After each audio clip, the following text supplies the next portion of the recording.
দুনয়নে রাসূল পাক দেখিলে কেমন হতো জন্ম আমার নবীর যুগে হলে কেমন হতো জন্ম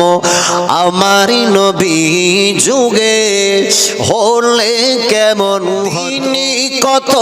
আলোচনায় থাকতাম আমি অধম সামনে রাসূল পাক হতো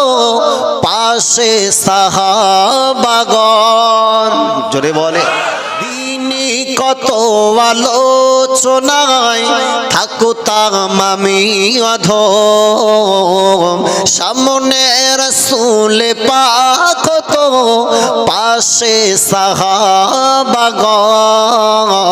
আবু বকর ওমর উসমান আলীর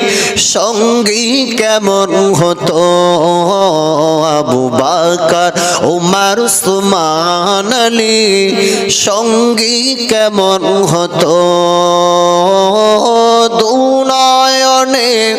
রাসূল পাক দেখিলে কেমন হতো জন্ম আমার নবীর যুগে হলে কেমন হতো জন্ম